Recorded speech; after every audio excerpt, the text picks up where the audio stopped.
Hello, everyone. Welcome to the Mental Insights Podcast. This is your host, Brendan.cutuli, and we are here today for episode number 19 with my good friend, Mark Metry.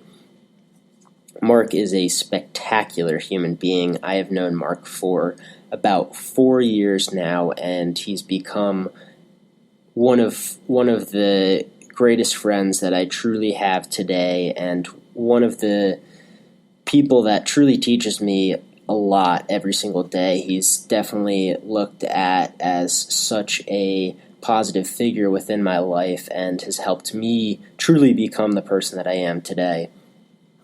Mark is the host of the Humans 2.0 podcast, which was a top 100 podcast on the iTunes chart. Mark provides such a wonderful opportunity for people to learn more about self-development and learning how to tap into those hidden markets within the human mind and the human potential. Mark brings about such great opportunity, such great inspiration, such great happiness within everybody that interacts around him. It's such a pleasure to call Mark my friend, my colleague. I really hope you guys enjoy this episode. I will provide all the links towards Mark's work, his website, his social media, his podcast. You guys should really check out his podcast, Humans 2.0, because it will directly change your life and change the way that you think about yourself today. So thank you all for listening to this episode, and get ready for an awesome conversation between Mark and myself. Mark Metry, it's a pleasure to have you on the Mental Insights podcast for this episode. We're going to be speaking a lot about mental health, its importance, some flaws, misconceptions, what are some opportunities for growth for others today, and where we can improve such an important field. Something that I've been recently studying and reading about is the chemical imbalance model that is in crucial aspect to how people are diagnosed with a mental illness and how they are evaluated by doctors, psychiatrists, and so forth. Before I give my own input and some statistics on this model, what are some thoughts, what are some evaluations that you've been able to understand about the chemical imbalance model within a mental illness? First and foremost, Brandon, thank you so much for having me on. I loved everything you said. You know, now knowing what I know, I really understand that mental health is true wealth. And you know, what you said about chemical imbalances is pretty interesting. So first and foremost, I'm not a psychiatrist, I'm not a researcher, I'm not like an expert in this field or anything of that nature, but just based on my own awareness, what I know of, you know, sort of currently what's going on is somebody will be faced with some depression or some kind of anxiety that makes them kind of stop and say, like, wait, what's going on? And oftentimes they didn't learn healthy coping habits growing up, and so they reach a point where they don't know what to do. And so they go in and they might go to their doctor, they may go talk to a therapist or a psychiatrist, and oftentimes what will result is the psychiatrist will say, you have a chemical imbalance. We've got to put you on X, Y, and Z medications. And, you know, based on from what I know, yeah, a chemical imbalance is really, it's a real thing. But it's like, why do you have a chemical imbalance?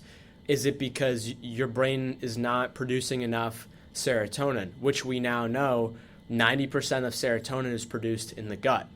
So it's like, maybe you're not eating right. Maybe your chemicals aren't balanced because you're not moving your body in the way that nature created us for hundreds of thousands of years.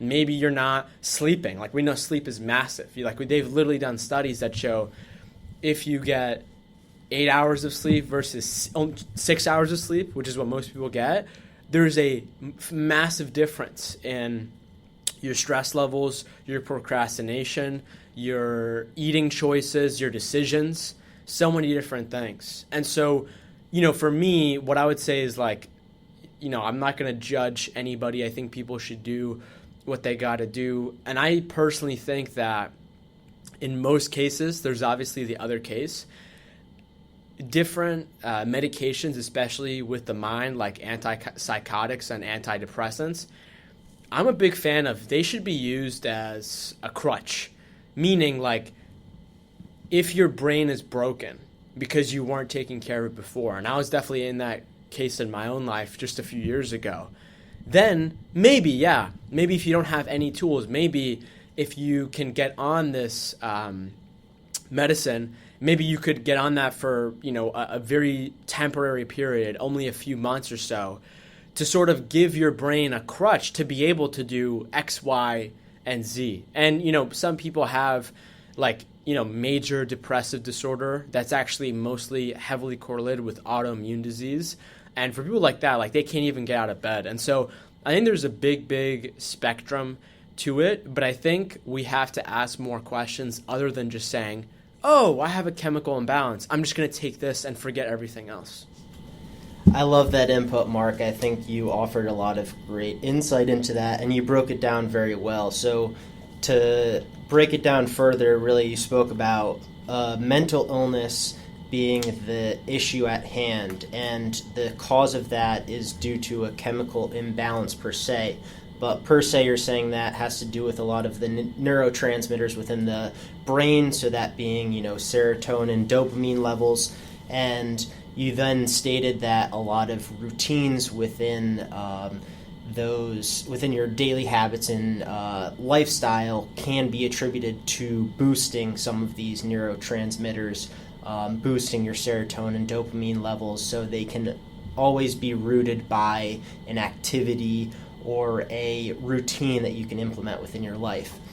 But you brought up the point that necessarily due to this chemical imbalance, due to this, say, low level of, certain serotonin and dopamine levels, that you necessarily can't bring yourself to that opportunity to focus on sleep, to go out and exercise, to eat healthy. So necessarily these medications can help you, can crutch you, can give you the opportunity to do these other activities.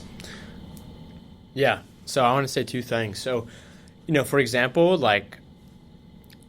this is a field that's developing really fast, and for all we know, advances can change, and for all we know, we could have some kind of a medication that doesn't have any side effects, that is actually good for people.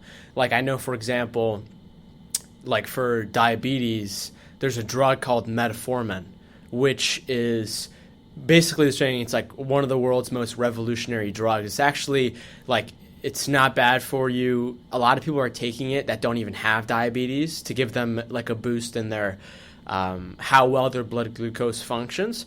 But the other thing I'd say is I think medication is required in the case of if you already have a chemical imbalance from other medications. So, for example, there's a lot of drugs out there that are given for digestive problems that are actually antipsychotics. Because what happens is oftentimes, and I knew this growing up, like on top of my mental health issues, I had digestive issues. I had to get my appendix taken out. I was always suffering from acid reflux. A massive part of that, sure, was the food that I was eating, but it was also just anxiety. And so what a lot of these drugs will do is to quell that anxiety, to quell the what the surface level, I'm going to the doctor because my stomach hurts. They'll give you something that'll lower your nerves. And the issue is people take that for a long time, and that actually does cause long-term effects. And in that case, it's not, simply a matter of just like stopping taking that drug and like trying to form all these new habits. That's like the long-term goal, but it definitely requires more work. And the second thing is like I know people like, for example, Jordan Peterson, he's on an antidepressant, but he's been on an antidepressant for years and years and years of his life. And, like everyone's different. And so what I would say, like, we all come from different backgrounds, and it's like, dude, listen, man, I would rather people be taking antidepressants than like shooting up heroin every day or like taking coke or even like, like eating sugar. Like I don't know. Like I don't think there's much science or that I know of. And so it's like, I think we just got to keep an open mind, especially as we, continue moving forward to this. And, another note that I want to say is like, there's like this massive misconception that I hear everywhere. And it's like, you either have a mental illness or you don't. And I don't necessarily believe in that. I think that mental health is just an innate part of the human condition. It's like physical health. And so I think like a lot of the language and the jargon in this industry really needs to change, because like, dude, when I'm reading this stuff, I'm honestly confused. Like how do I know what to fit myself in? Should I even label myself, or is it better not even to label myself? And it's just like, if you can understand that what mental illness really is like a combination of psychological trauma, physiological imbalances, so things like food and exercise and sleep, not being tied, like not being connected to the earth and your community, in the sense of like you're just like this aimless fish, or like you realize that like all of a sudden 30 years later you wake up after a haze of seeking after other people's approval and like, I don't know, coffee and sugar. Like everyone has their own sort of like little fixes of how they get through in life. But it's like you wake up out of that and you realize like, oh my God, I'm not living my own life. That literally will give you depression. And then there's also like, some of it's tied to genetics. Like I know for me, like I recently did a genetic test of mine, and it said I had like a 1.6 times more likely to have major depressive disorder or something like that based on my genes. And so it's super, super interesting. And honestly, the last thing I'd say is like, I was interviewing Mark Manson, the author of Subtle Art of Not Giving Up, and he really talks about like depression in a really interesting way. So it's like you can have depression from not living your own life, or you can have a season of depression if like something really hits you hard and you don't know how to deal with it. But then also, something that I don't really hear a lot is like you can have a season of depression to mourn the person who you used to be. And it's like, what that means is like, I remember for me, when I was just getting started on my transformation, I had a lot of momentum and motivation at the beginning, but then later I felt like I actually got a little bit depressed, and I began to realize, and it was because I had been living my life a certain way in 18 years, and I had been waking up doing this activity after that, after this, after that. Sure, some of those activities probably were not the best for me, but what I began to realize is like the new version of me had to like literally like mourn the person who I used to be and the things that I don't do anymore, because there is that period of like, yeah, I think there are some times in life where you need to be sad and you need to be at times even angry and fearful, because that season of depression is going to enable you to actually like rise above and actually like figure out who you're going to be. Aside from physiological reasons, I think that depression and anxiety are here for a reason. I think people have them for a specific reason. Like I know for me, the reason why I had terrible anxiety most of my life, other than physiological and environmental reasons, was for the fact that I wasn't living my own life. And when I look back at the thing that I feared the most, it was literally talking to other people, and it was speaking. Versus today, I'm a paid speaker that's flown around the world and I'm like doing my thing, but these were the very things that I was the most afraid of. And so it's like, it all makes sense if you really think about it and break it down. And it's just like about getting out there, being curious, taking action, not treating this as like a hobby, but actually treating this as like the main campaign of your life. I think you'll go really far. And dude, I see it every day. I get emails, people messaging me all the time of people saying like, dude, I like never heard of, like, I didn't know what mental health was, but I just started meditating, or I just started like exercising for the first time after I heard this thing on your podcast episode. And now I'm like, holy shit, like life is so crazy. And I'm like, it's every day, bro. And it's just like the resources, the tools today are actually here versus like 500 years ago for people that actually want to change to be able to do it. And I promise the last thing I'll say is like, the reason why we're talking about all of this stuff is because we are so successful. And what I mean by that is like, dude, you think people, like, you think exercise was a word a long time ago? No way. Like, people were like running around, like trying to chase like their food. They were trying to run from tribes. They were just walking 10 miles to get water. Like, the term exercise was not a food. The term healthy diet, maybe it was, maybe it wasn't, I'm not sure.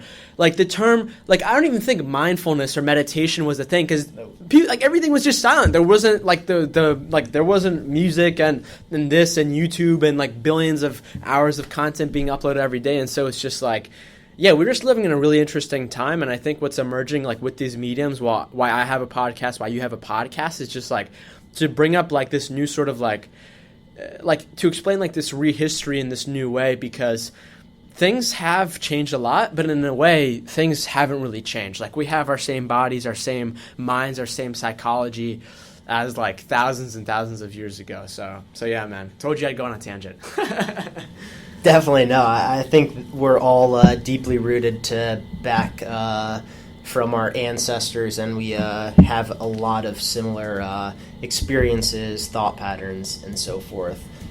First, I'd like to say, obviously, you're a perfect example of why you should face your fears, overcoming your social anxiety. So anybody listening, try to understand what your fears are today and attack them head on, because that's something that will necessarily bring out a lot of positive change within your goals and your values, your aspirations.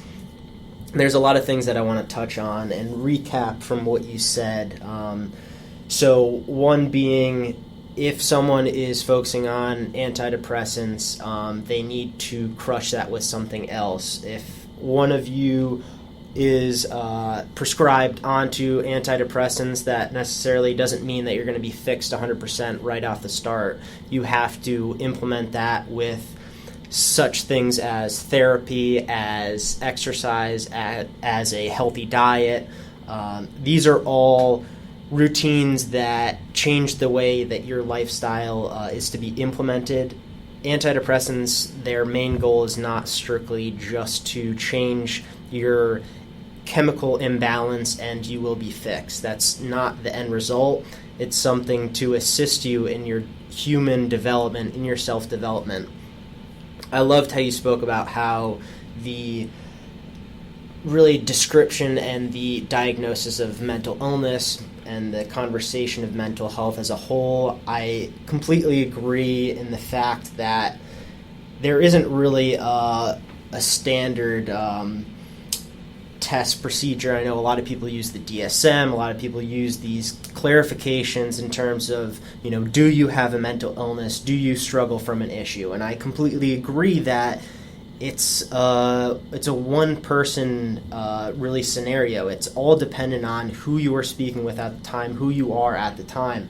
It necessarily can't be fixed and fixated within a list of questions. I don't necessarily think that's going to allow someone to say, all right, I may be struggling with depression, I may have bipolar disorder, I may have schizophrenia.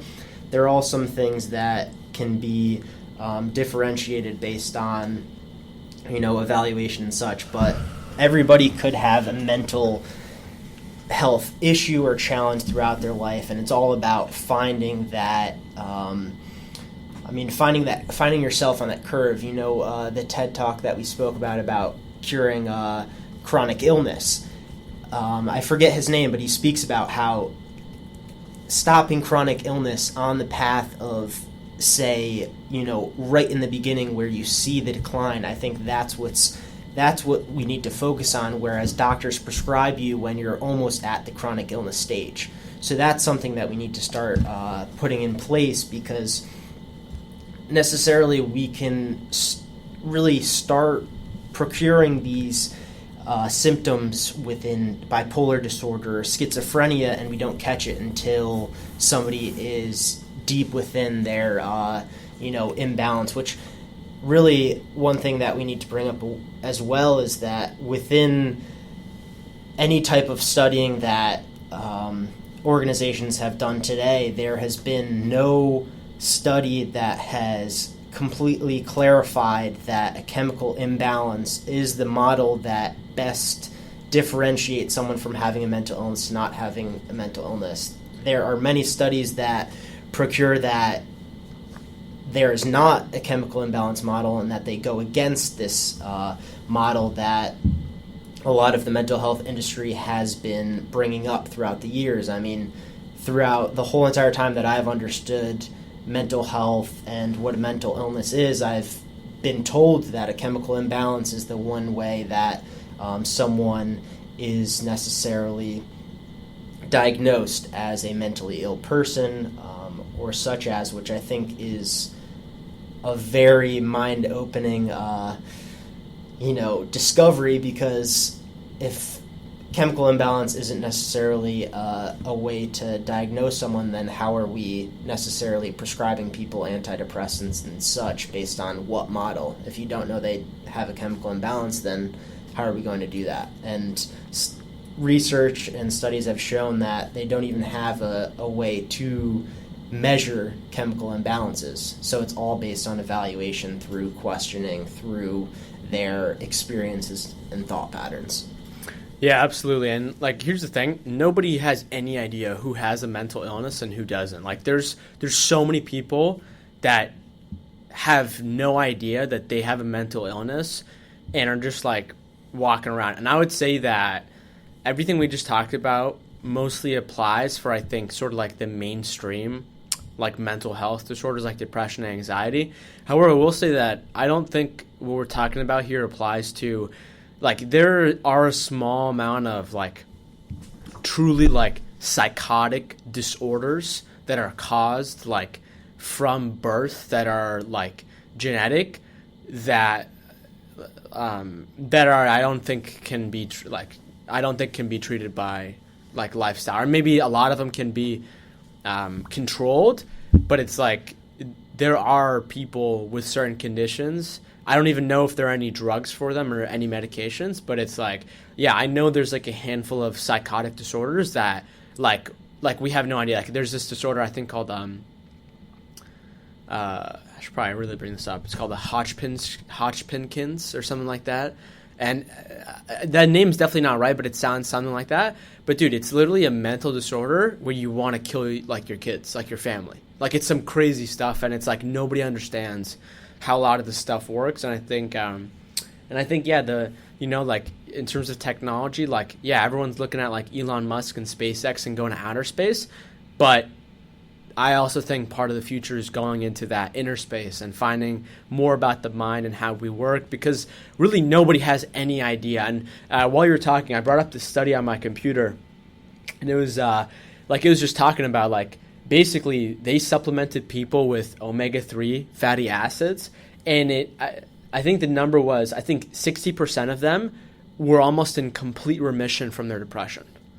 And it's just food is such a massive factor. I say this all the time because I want people to understand, if I start eating junk food, I'm not giving my body and brain the chemicals that it needs, I get depressed. I get anxious. I feel myself a little bit more. I don't feel more like myself. And it's just that is just, that is the reality of the human experience. We're combined with our bodies that have very, very specific resources, like a car. You need to do certain things. You don't have full freedom. But then we are also given this sort of freedom in our infinite minds to think anything. And so I think that duality, and then some people will say there's a spiritual component and whatnot. I think it has to do with all of those, and so it's I think it's all about finding ways to integrate it for sure.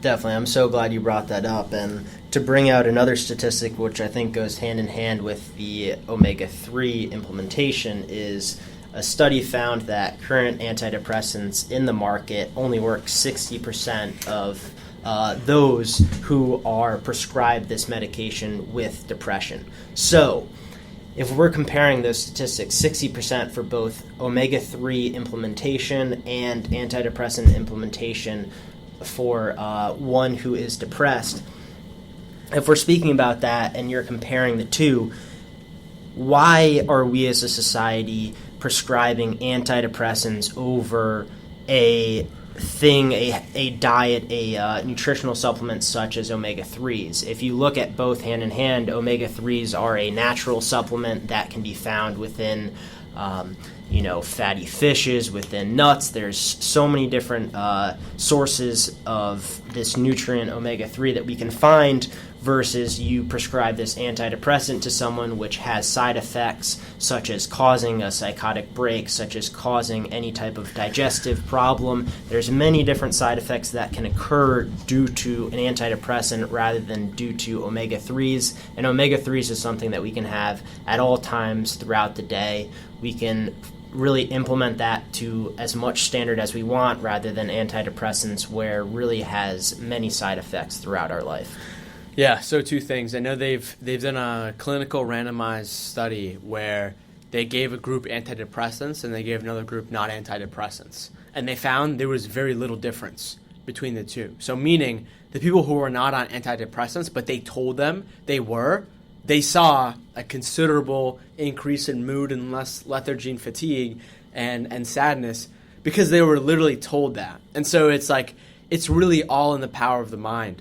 And then the other thing I was going to tell you is, I think what is going to end up happening, and I obviously I hope this doesn't happen, but I hope with the rapid increase in being diagnosed and prescribed different medications, especially antidepressants and antipsychotics, to the people that don't really truly need them.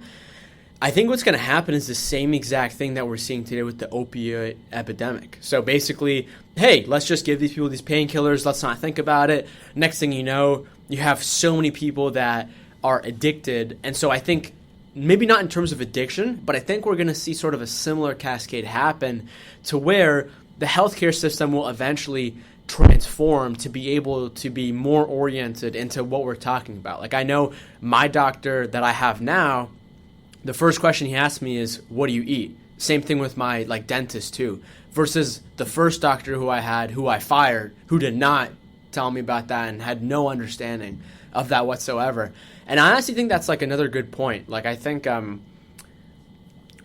you can if you have identified yourself as maybe not being as mentally healthy as you want yourself to be, obviously you should totally reach out to help, whether that's professional help or also just friends or community, or joining some kind of a group, whether that's something in your school or something that you just meet up with your friends, or you do guys weekend or something like that.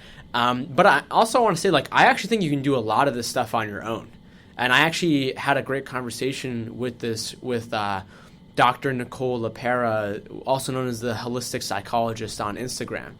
And it's I recommend people to go listen to that, but it's there's a few things you need to do. There are some chemicals, sugars, and foods that when your body chemistry interacts with them, it does not go well. Okay, so for an example, when somebody eats a peanut and they have a peanut allergy, they get hives, they're itchy. I don't know what the symptoms are for each person. The same model is true as if you eat a bag of chips, your body is also going to have some sort of a reaction to that. It's all biology and chemistry. And your reaction to that may be lowering your mood. When you lower your mood, you don't actually end up doing the things that you told yourself you were going to do at the beginning of the day. That turns into anxiety. That turns into hopelessness. That turns into depression. It's all a catalyst effect. And I know for me, and I've been testing it. So for me, I go on a 100% clean diet. I don't eat anything processed ever. No sugar, no chemicals. Sometimes not on purpose necessarily, but once every few months, I will try something. And for example, I ended up After being like maybe like 5 months 100% clean, like literally nothing, like not even like whatever, but I ended up eating something that had like these freaking breadcrumbs, and I looked in the breadcrumbs and like I looked at the ingredients, just like literally like over 100 ingredients, like so many chemicals, so much BS, like enriched artificial BS. And like literally the reason why I looked at that is because like after I ate that food, I just had like this weird feeling that I was just off. And it got to a point where like I was literally just like sitting on my table trying to do some work, but I literally could not focus. So I literally just like put my head down for like half an hour. I don't even know what happened. And then later I was like, wait, I feel like I ate something. When I checked the ingredients, I'm like, what the hell is this stuff? I went and I Googled it. Literally shows this ingredient is banned in the UK. This ingredient is banned in this country. Oh yeah, this has actually been prone to cause ADHD with children. And it's just like, holy crap. And so like what Nicole was telling me, holistic psychologist, was like, if you remove certain chemicals that are in a lot of foods, just you'll be surprised as to what happens. And like that can be in stuff that's as simple as like bags of candy, chocolate, like classical junk food. It could even be in health foods that like you buy in the grocery store. That's why it's like never look at what's on the front label. Always turn around and look at the ingredients. If there's anything in there that you don't recognize, don't eat it. Like you don't have to be a scientist to know what this is. Like you should recognize it, because if you don't, your body won't. And so it's like a lot of these things, like basically all kinds of bread have this crap in it. I'm just trying to think about what people eat. Like oftentimes, even if you go to like a restaurant and you order something healthy, oftentimes they cook that in canola oil, which is like literally a cancer-causing, like one of the worst kinds of industrialized oils. And then like alongside that, if you literally just like load your body with healthy fats, you're going to feel like your brain is just like, it's turned on. And it's like, if you can do good things for your brain, like giving it fats, making sure you're well hydrated, limiting the alcohol, limiting the caffeine, I think that's good. And it's like, there is no universal one diet. That's why I recommend Viome, which is a good spot for you to test your gut microbiome to find out like exactly what's good for you. Like I know when I did mine, it told me I shouldn't be eating like almonds and like oats and lobster and things like that. And I've definitely seen some great results with it so far. So yeah, I think there's so many different things that people can be doing on a regular basis if they just stop and actually care enough. But it takes so much, I want to say responsibility, right? Because it's like, what we're really talking about here is responsibility and self-respect. Once you reach a certain level of conscious awareness, it's just like, okay, I know if I do this, this is not good for me. Imagine if I was like doing this to my best friend. That's not nice. So why would I be doing that to me? And so, yeah, it's a very cool conversation. Yeah, no, I love that. You brought up two valuable topics, and I would say two major flaws within our society, within America today. One being the way we prescribe medication. So if you look at the physical model in terms of breaking a leg, in terms of having any type of physical illness, you go to the doctor, and most likely, even if you come off of getting your wisdom teeth out, any type of surgical procedure, they're going to come back to you and they're going to prescribe you some type of medication, some type of thing such as Vicodin, some very high Percocet, some high tolerance pain medication that are very addictive, that whether they're within the realm of opioids or not, pills and this medication can cause a lot of harm to one's own psychological but physical well-being. And then if you look at the mental health side of things, mental health being a field that's really starting to develop within the years. And when you look at the pharmaceutical industries, obviously we just spoke about chemical imbalance being sort of a fictitious thing, being something that's not even measured. Yet when you go to a doctor to receive a a diagnosis and to receive a plan, a step forward, the first thing is that they prescribe you an antidepressant or an antipsychotic medication, which in turn could cause a lot of harm down the road, which in turn brings back the point of what you spoke about earlier. Antidepressants, antipsychotic could be a few month stint that you implement within other opportunities within your life, within being responsible, within being aware of your own values, routines, your relationships. So there's a lot of different things that go into play there. The other one being obviously nutrition, the way that our society portrays this and offers a lot of harmful chemicals and substances within products today. I love that you spoke about that, because I think the one thing is, if you go to a grocery store and find a product, if you can't personally read one of the ingredients, not even like if you can't pronounce it, if you don't know what it is, you should not be eating it.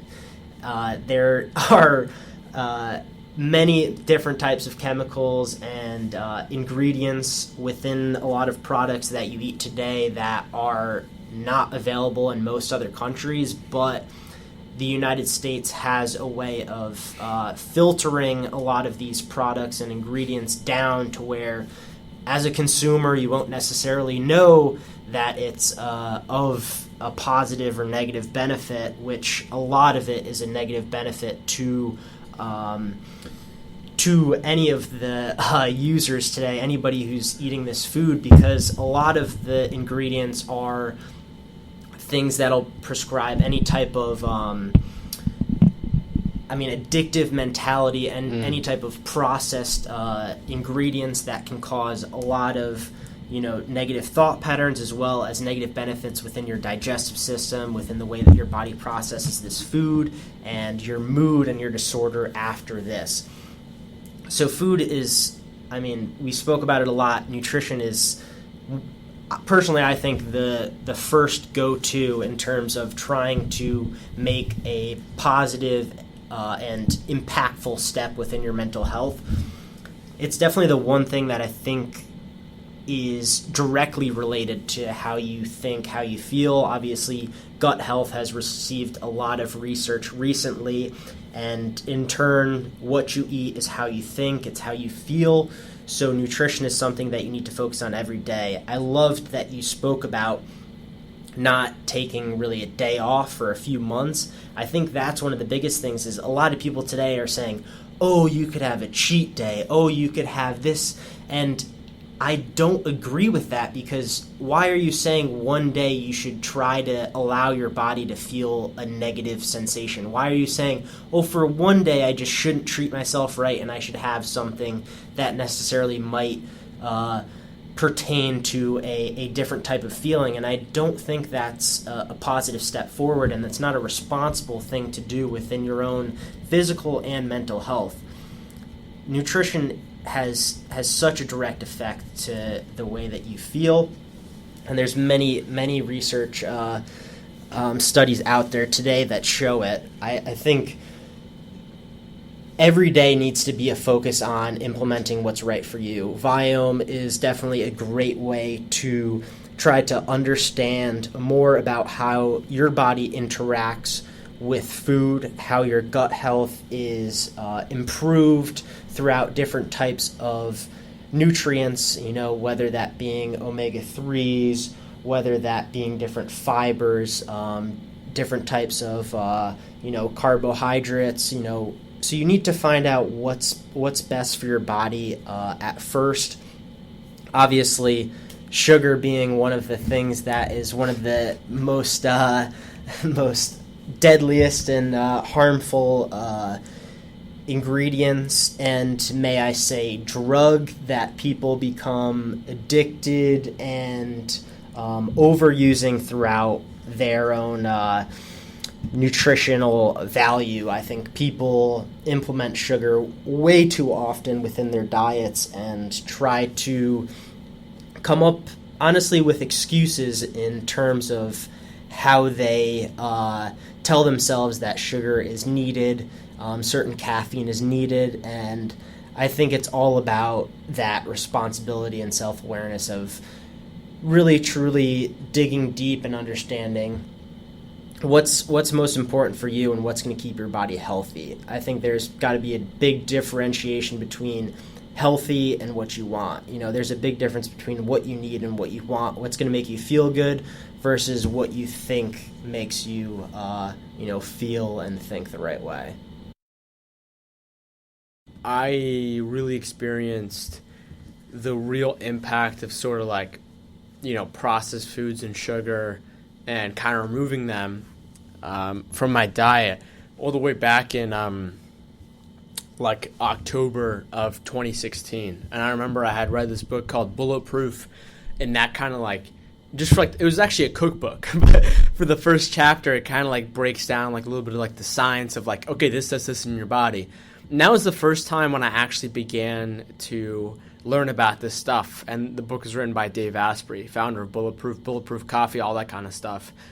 And once I began to expand my awareness, because growing up I had never ever heard of I had no idea that food correlated with anything in life other than if you eat too many Oreos you'll gain weight. But I had no idea it was correlated to your energy, to your focus, to your mental health. And so when I began to stumble on that and I removed them all and I began to just literally eat a ton of healthy fats and vegetables, I felt my brain turn on for the first time. And that actually was a complete setup for me starting my business, for me just starting to live my mission in life. And it literally all started from food. I didn't know what, for those of you that may have heard of me, I didn't know what self-development or mindset or any of that stuff was. But I got familiar with this concept of self-improvement and the ability for one to change themselves when I was over 200 pounds. And I was okay, let me try tackling this food thing. And that literally led me to doing everything. And so yeah, I think it's absolutely massive. And I mean, it's this. I think a massive part of kind of this whole conversation that I want to talk about is just the importance of honesty and truth. And what I mean by that is if you don't say, the words that come out of your mouth, they become your environment, basically.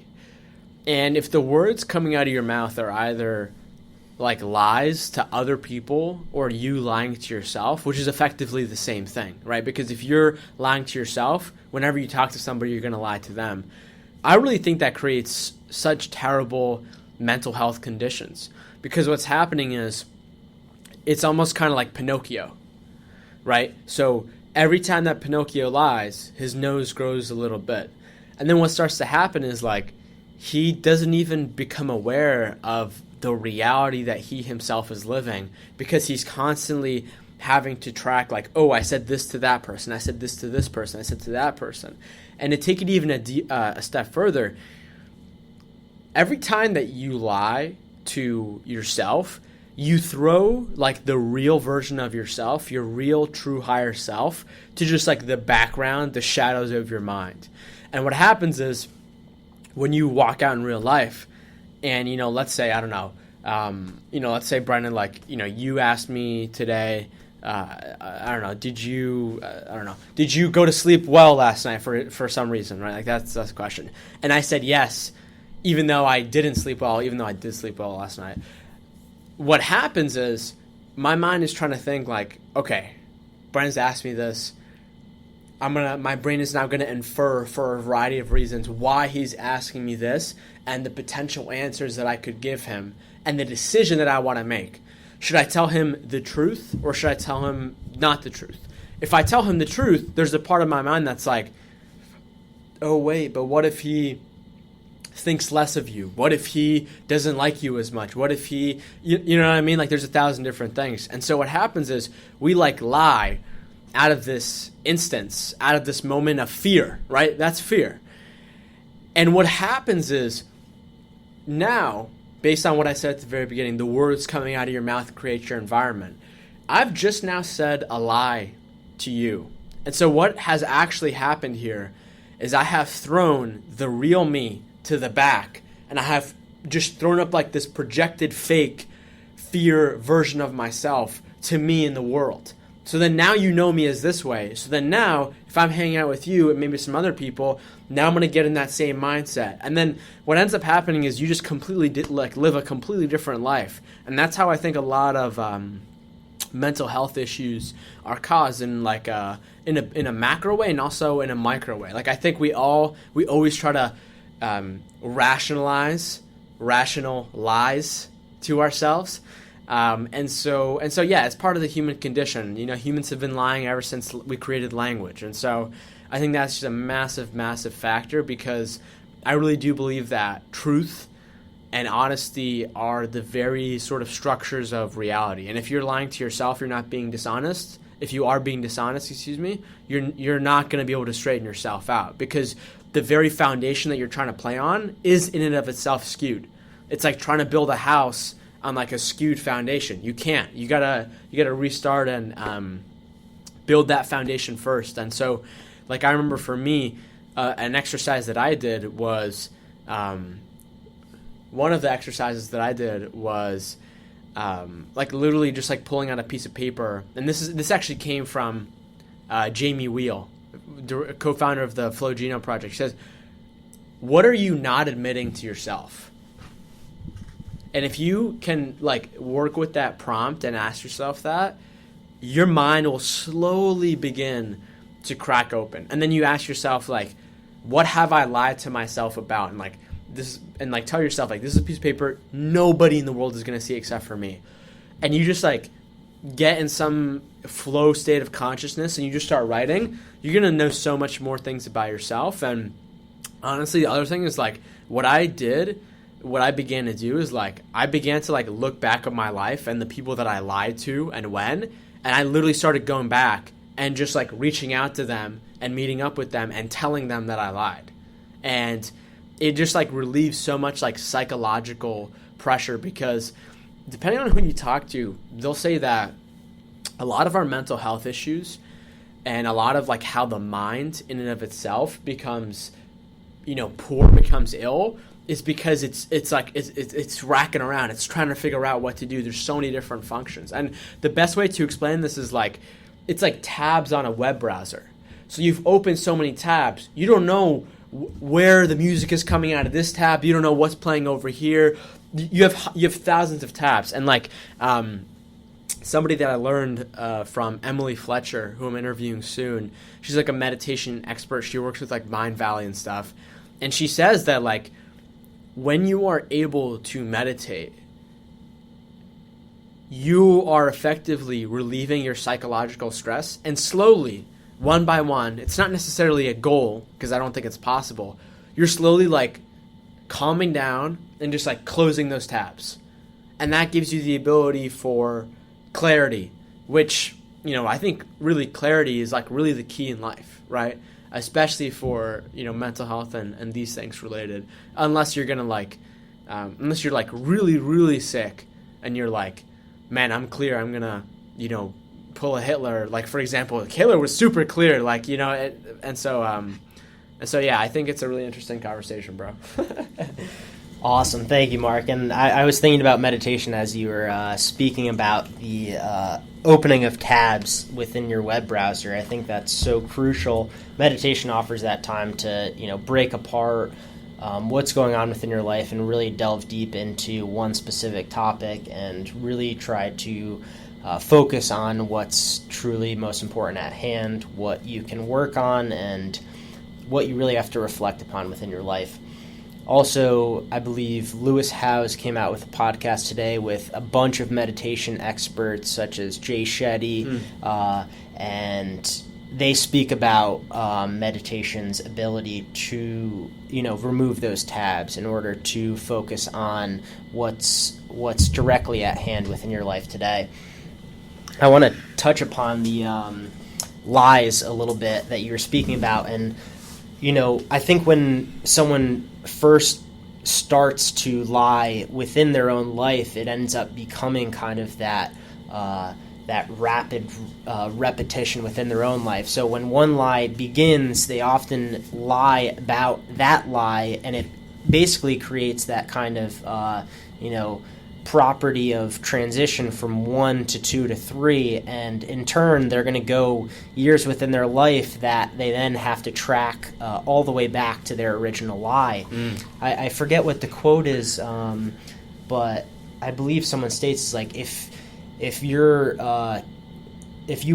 procure and pronounce like truth within your life, you never have to remember what you say. So as long as you're truthful and honest in every day of your life, you don't need to remember anything, because you in turn have it all deep, consciously or subconsciously, within your mind. Also, the topic that I believe we've spoken about before is the topic of someone pronouncing negativity to another person. So if you're calling someone by a negative name or such, that in turn is just a direct reflection on who you are as a person, or necessarily what you're struggling with. I think that can delve deep into a lot of mental health and a lot of issues that people struggle with today. So if someone's facing, per se, some traumatic experience, or say they went through a negative experience that brought out a negative thought pattern, they in turn could walk around to people and say some negative thoughts about that person that is directly reflected to their own being. So I think that the negative pronunciations to other people is only a direct reflection of the person itself who is speaking. So if you are out there and you tend to notice that you're doing that, are you calling people bad names? Are you denouncing them for anything that they do within their own life? Sit back and take a time to reflect on why you're saying these words and what you could better focus on in treating and stating some positive affirmations or reflections to yourself. As well, if you see somebody else doing that to you, maybe try to confront them and ask them, why are they bringing out this negativity within their own life, because it truly is a direct reflection of the one speaking that negativity, because they must be going through something. I think this does lead to a final topic that I'd love to speak about and bring up. We spoke about chemical imbalance being a kind of fictitious model today, and I recently came in contact with a man named Dr. Eric Kukler, and what he is pronouncing today is the psychological injury index, the psychological injury model. So what the psychological injury model is, it's a kind of a category that delves within 4 subcategories of the causes, and these causes he pronounces, one being childhood trauma, and the second being a stressful life event, the third being toxic bosses or toxic people within your own life, and then the fourth being adulthood trauma. So a lot of it is dealt within either trauma or a negative experience that someone or something caused within your own life. I think this is a new way, a new approach of how Dr. Eric Kukler wants to approach diagnosing other people who are struggling within a mental illness. I think it's a very important way. It's another new approach besides the DSM to understand more of psychological problems and how they initially are implemented within your own life, and some steps to move forward within that issue. You can check out Dr. Kukler's work at psychologicalinjuryindex.com. I'll have all the links within the show notes, but there's some eye-opening statistics from his research thus far, being that psychological injuries play a huge role in 7 of the 10 causes of premature death. If you have a psychological injury, you're 5 times more likely to develop depression. you have a almost 3 times likely to have a heart attack, 2.5 times likely to develop cancer. So psychological injuries are something that can offer a lot of negative harm to yourself, and within psychological injuries, it's often negative experiences that are left behind, and they're not something that someone really comes to terms with. A lot of people who struggle with mental illness today have a negative childhood experience or a stressful event that they didn't necessarily face and come to terms with, and that in turn created a lot of more negative thought patterns, negative experiences within their present and future life. So I truly do enjoy this new research within the psychological injury index model. I think it offers a lot of new insight into how we should approach mental illness, but I think it's something that I see more and more today who I'm speaking with throughout my podcast of people who have personally experienced a mental illness. A lot of it's due to a past trauma or experience that caused a lot of harm. For myself, there was a lot of different types of abuse and trauma that happened within my own life when I was younger. It's also happened to people around me when they were younger, and those were direct causes as to why they either were treating themselves harmfully or they were necessarily not seeking out the right guidance and support because they were still trying to, push a lot of these negative experiences aside and not focus on them. I think that's why therapy is a huge answer to a lot of problems today. Dr. Kugler says people help people, and that's the first step in order to really create change, rather than antidepressants helping people, rather than medication helping people. It needs to be people helping people. We need to be there for each other. We need to offer our support. We need to offer our guidance to focus on these lifestyle changes, to focus on our own health and help each other through those instances. What do you truly think about the psychological injury model, and what kind of cause do you think this could have within the future of the diagnosis of mental illnesses, but as well within the mental health field? How important could this be moving forward? Yeah, I think it's interesting. I definitely don't know that much about it, but I like the whole injury aspect, relating to how somebody breaks their leg. And based on what I know in terms of trauma and stuff, it's something happens that either you weren't expecting, and you don't have the mental resources to deal with that, right? So for example, if any of the things that have happened to me before now happen, it's not going to cause trauma, right? Because I know how to deal with it. But if it doesn't, what happens is the nervous system literally stops. It stops in its tracks, and it tries to figure out, okay, how do we fix this issue? Our body is a very, very intelligent system. And so what ends up happening is your brain will continue to repeat the same exact behavior, the same thought, until you actually learn from it and you actually start to implement that in your life. There's new studies now that are titled post-traumatic growth. And I think what it really ties back to is what we were saying before, about the windows. This window opens, but now you're not actually in the present moment. And when you're not in the present moment, you're completely disconnected from your life, even if you are living in a fantasy in your lie. And I wrote these down on the table, but I was saying when I was thinking about it, I would lie mostly to myself, because it was literally I was living in a different world. I was living in a different dimension. And what is that? I'm hiding myself from the actual truth of reality. Well, here's the thing.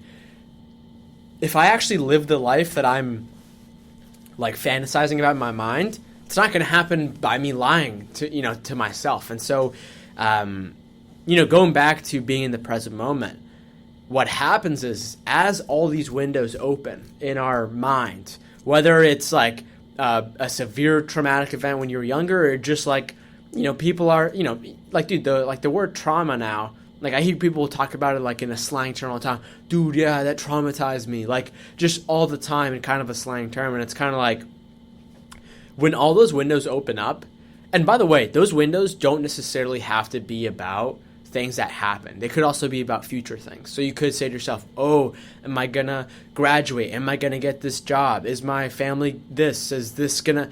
They also open windows too. And so what happens is, you go to a class, or you go to a meeting, or you go do whatever it is that requires you to be in the present moment. But what happens? You begin to live in the past of your feelings and of those previous emotions, because those windows are now boop, boop, boop. And the same thing with the future. And so I think it's a massive part of it. And I think it's like, I didn't get to see it, but it says something about deep healing. And yeah, that's really it. So it's like this. There's only so many like hacks you can do. There's only so many like, mental wellness tips and tricks that you can follow. The matter of the fact is, you need to drill deep down and do that deep inner work on yourself. It's not just about mindset. It's actually about your psychology. So that's where things come in about, what we talked about, like the lies and sort of building truth as your foundation. It's things like putting yourself in certain routines where you really struggle to build that mental resilience. Like, we were talking about this yesterday, like running, for example, and continuously, conditioning your brain to put itself in a conversation with itself where it's constantly, you're overpowering it, not the other way around. There's, things like talk therapy. There's holotropic breathing. You can go to a psychotherapist, which I recommend. There's other forms of medicine that you can definitely explore, but it's like the lifelong sort of like healing techniques. Because it's like, here's the thing: you're not gonna wake up tomorrow and you're gonna be awesome. Like, there's gonna be weeks where you're doing awesome. There's gonna be other weeks where you're not doing so awesome, and so you really just got to stick it out. Like, what we were talking about before, like with cheat days, like it's an everyday kind of thing, and then everyday kind of things are like just what you like. The way I think about it is like all these habits. It's like, what does a human being do just in general? Like our existence, we knock out, we sleep, we walk around, we move, right? We put things in our mouth to eat, right? We drink, we talk with people, we create things, right? Whether by ourselves or with other people. And so it's like, it's literally those things. Just do them to the best of your ability. Like those are our biological prerequisites, right? You can't go a day without eating. I mean, you can, but you can do a day fast, which I have done, which I recommend actually. But it's like, if you have to eat, okay, let's make sure we do that 10 out of 10 to the best of our ability. Okay, you got to sleep. Make sure you sleep well. Shut off your phone. Don't wake up in the middle of the night to text whoever. Don't, Like, don't try not to rely on, doing something to yourself to get to sleep. Definitely try recapping what you learned throughout the day. That helps me a lot. And so, yeah, I just think it's that. And I think, as our society progresses here, I think, we're going to see, like we're already seeing now, like, schools start to build in meditation. Like I had somebody who was interviewing me on their podcast, and they were telling me they're at a school, and like right after their or before their Pledge of Allegiance, they do like 2 minutes of silence, and it's like all the kids just like meditate, and then like you start to change school lunch, or then you start to change like food in general. We start to change laws around regulations, and then you start to change in coincidence with our technology developing. Like Viome is a great example. Like we're going to start coming out with new technologies that are going to totally improve like our mental health, our physical health, our emotional health, our spiritual health. And like the doctor said, I think everything is really reliant on people helping people. And I think if we can keep those things in mind, we can really develop this new measure and help a lot of people, because there's a lot of people suffering out there in the world that think they're just finished products. Like I know for me, when I was like probably at my most depressed state, and even just before in general, like when I was a kid, I just thought that this is just the way that life is, and I'm just like this like stagnant black and white product. There is no change, there is no progress, and I'm just like stuck in this situation. And it's like really not the case. And if you can be, glimmer of hope to somebody, that can completely change the rest of that other person's life. And like honestly, I'll say this other thing, and I was talking about this with somebody at an event I was at in Toronto, and they were kind of telling me about their mental health struggles. And this is a message that may be a little bit like rough to hear, but here's the thing: it's not actually about you. When you can, wake up every day and do what you need to do in the best, to put yourself in the best position, what you're also doing is you're also helping other people. So, for example, when I'm walking around and I don't lie, I think in some way that helps other people not lie. I think, like if I struggle with a certain mental health issue and I get past it in my own way, now everyone else who was also with that now condition can now see me as an example. And it's just like, that's how we actually change the world. And it's like, I remember for me in my most depressed times, what got me there is I was just so concerned with myself. I was just constantly thinking about myself.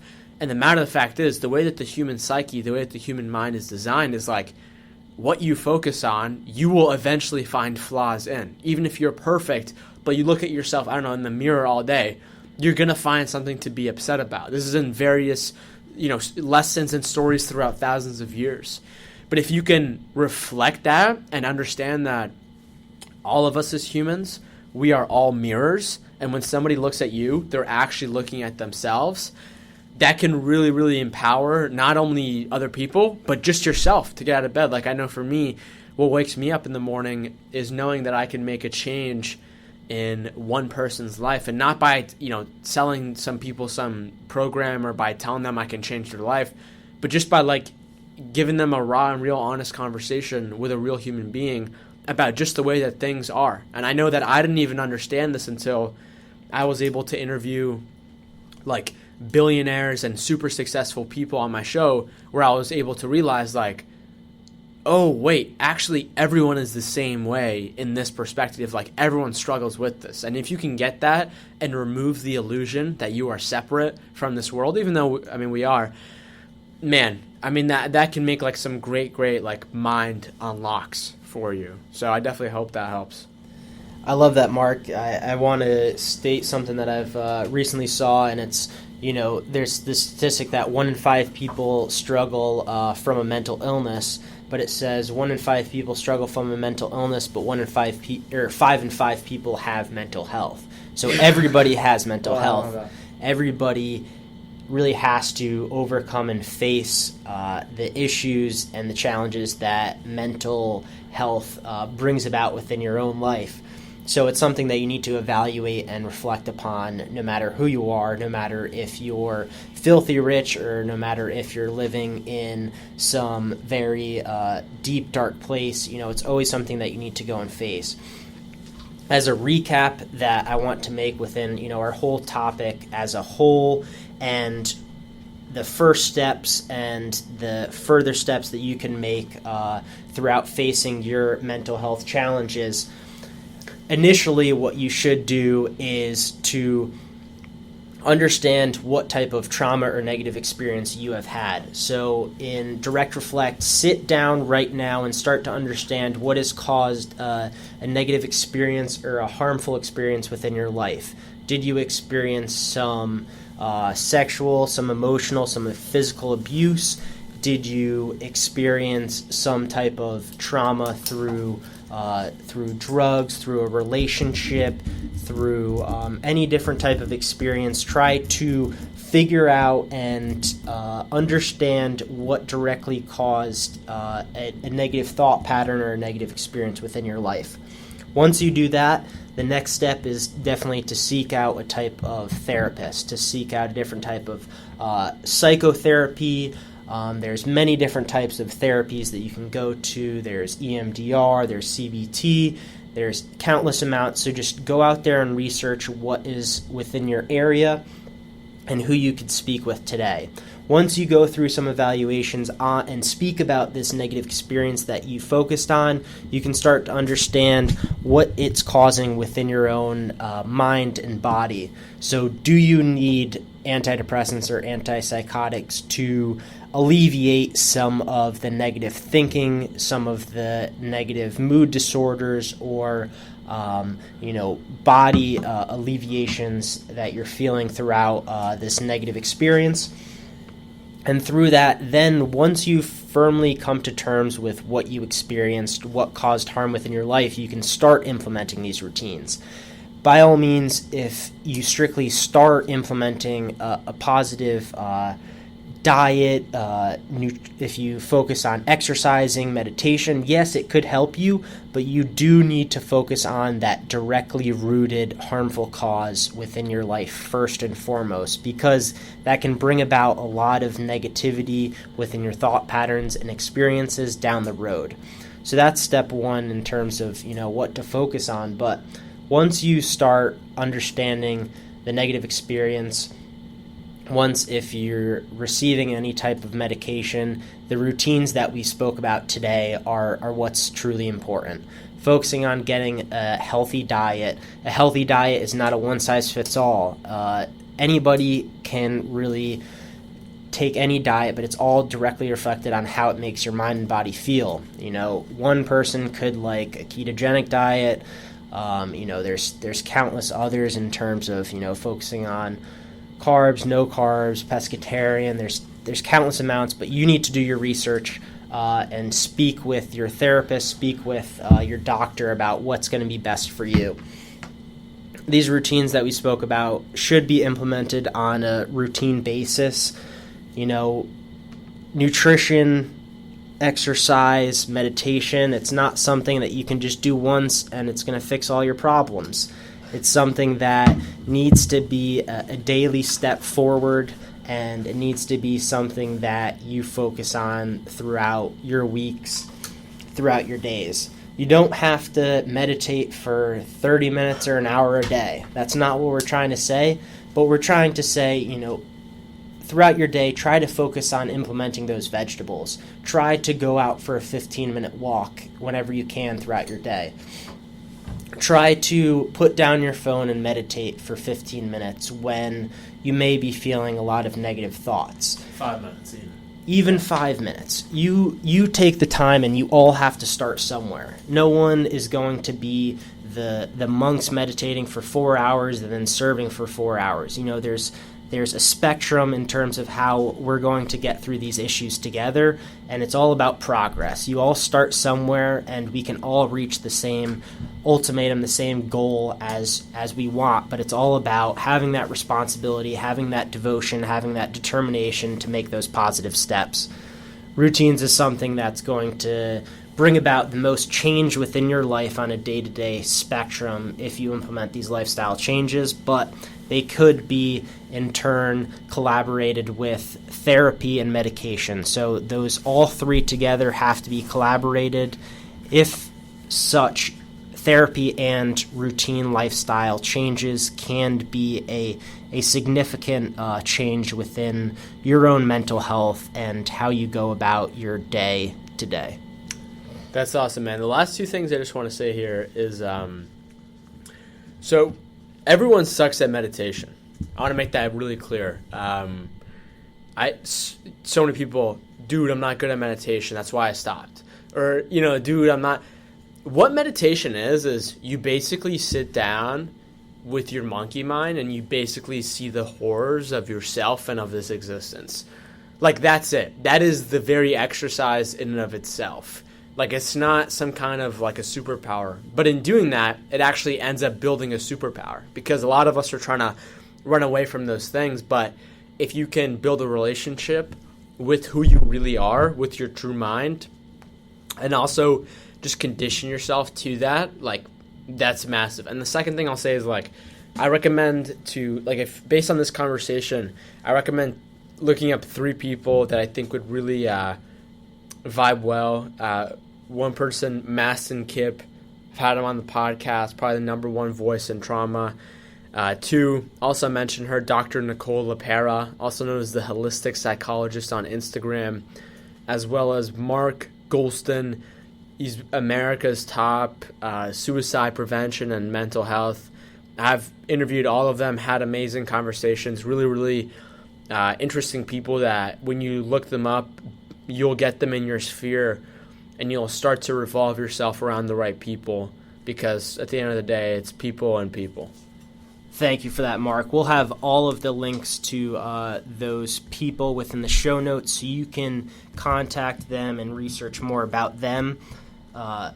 Two things that I'd like to say based on that. One, obviously, who you follow and who you surround yourself with is directly reflected on who you are. So like Mark said, follow the people that you want to be like, follow the people that you want to interact with, and don't surround yourself with any type of negativity, any type of harmful and traumatic experiences that you could have with people. So if people within your past were harmful, were negative towards you, try to reflect on whether that person is good within your life. And the other being, the reason why facing your traumatic experience is number one is because it's been researched that as you journal, as you meditate, as you speak about your negative and positive experiences, it brings out more self-awareness and more intelligence about how your emotions play within your day-to-day. So it's directly reflected on how you can focus on these issues at hand and try to speak and write about how these negative experiences have played a part within your life and how you can move forward and move some positive steps within the future to create change, to make this event not happen, and to really bring about a more positive and healthy lifestyle. I really want to thank you, Mark, for being on this podcast episode. It was such a pleasure to speak with you, and I think we have a lot more to speak about within the future, but I just want to thank you again, and I want to thank you all for listening, because Mark and I are truly devoted to this field, and we are really excited to continue making change within the mental health field today. So be on the lookout for some upcoming projects that Mark and I are working within. There's going to be some big movements within the mental health field, and we're here to stay. We're here to create change. So I hope you all gained a lot of insight from this episode, and we really look forward to speaking more with you all.